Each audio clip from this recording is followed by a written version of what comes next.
Gareth onto the stage. Gareth finished his studies at Willenhall in 2017. He went on to study marketing and PR at the University of Derby and has just returned from a semester studying in Madrid. Nice work, Gareth. In 2017, Gareth was awarded the prestigious Rotary Club Young Citizens Award for his work to improve the lives of cared-for children. He was co-chairman of the Wolverhampton Care Leavers Forum, hosted Care Leavers Week, and has even met with Ofsted inspectors to discuss children's services. Gareth, over to you.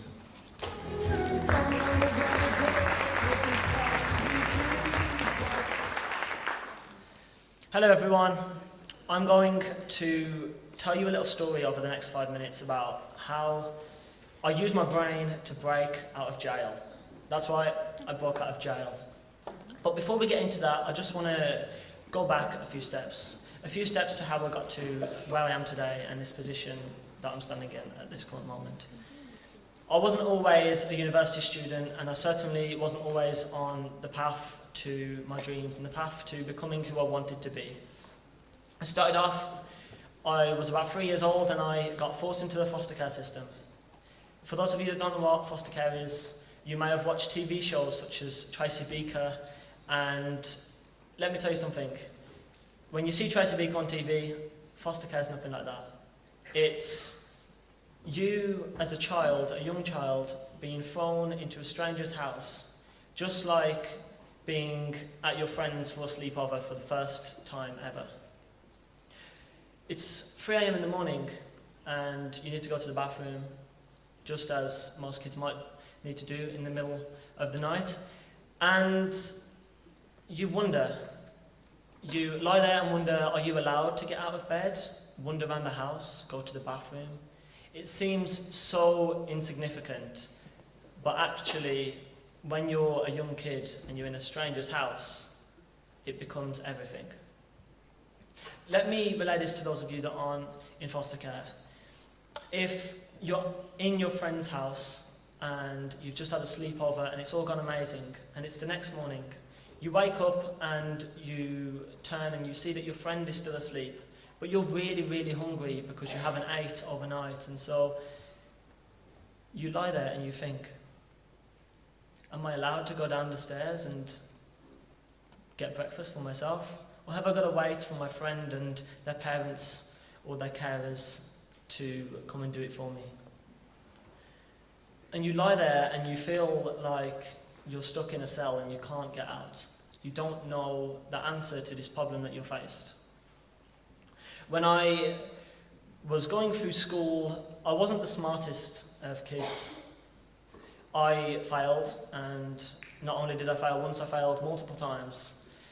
And then in 2010, when I was just about to go to secondary school, which was Willenhall EACT Academy, I was in a very tough situation in my life. My father passed away just before I was coming to this next step in my life. In 2010, March the 28th, 2010, my father passed away.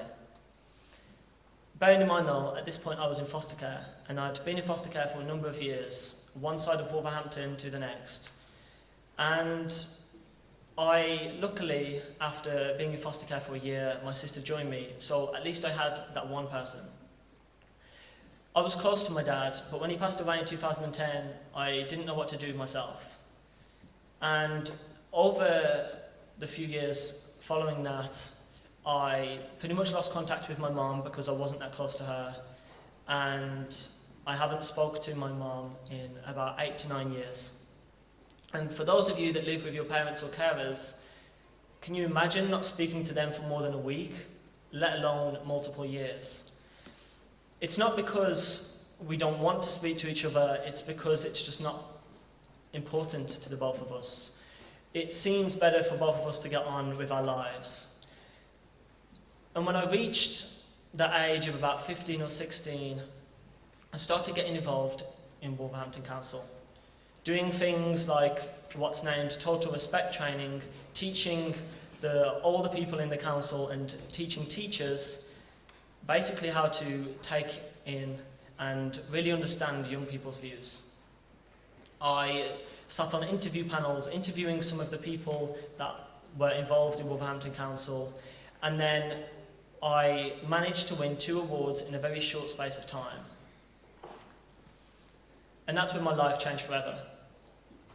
Just before I won these awards, I was coming up to my GCSEs. And for those of you that are coming up to your SATs or your GCSEs, it's a big time in your life and it can easily get busy. You push everyone out of your life, you lock yourself in your bedroom, and you try to work as hard as you possibly can. For me, I watched TV, and in the news I saw 80% of inmates at multiple prisons had been in foster care. And to me, it seemed like I had no chance of making it out of going to jail. But then I made a change in my life. I decided that me stressing about going into jail was only holding me back from my true potential. It was only holding me back from becoming the person that I want to be. And I have very big goals and ambitions. And so when I won these 2 awards, I kind of went on a speaking tour around Wolverhampton. And this was due to the Rotary Club asking me to come and speak about some of the things I'd done with the council. And as I started to do that, there was groups of 30 to 40 people. The first time I was super nervous, I stuttered, and I think I even tripped over as I was going to start speaking. But now there's 400, 500 people in this room, and I've come a long way. I did a speaking tour around Wolverhampton, and then I decided it was time for me to move on and take a hold of myself and move on to the next part of my journey, which was when I decided I was going to go to the University of Derby and start studying. I studied marketing because it seemed like the only option to do, but then I've recently realised that maybe a traditional job isn't for me. After getting work experience at multiple places, I decided I might try this business thing. And so today I'm standing here in my own branded hoodie because I recently launched my own company. It was only about 3 months ago. It was quite spontaneous, lots of planning, lots of failing, and lots of learning. So a bit about me.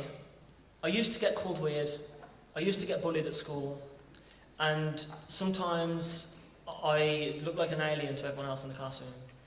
I annoyed everyone around me, and everyone just thought I was a nobody. But then, just that spark in my mind of wanting to go for my ambitions and goals led me down this path which has led me to where I am today. After being in foster care, it's not a bad thing. It's led me towards this side of where I am today, which is moving myself forward. Being weird and being different isn't a bad thing. Be yourself, don't copy other people. And most importantly, share your voice with everyone that will listen and have fun along the way. If you'd like to follow my journey into entrepreneurship, or you have any questions about anything I spoke about today, then feel free to message me on Instagram or Twitter at Gareth G. Rafferty. Thank you very much for listening.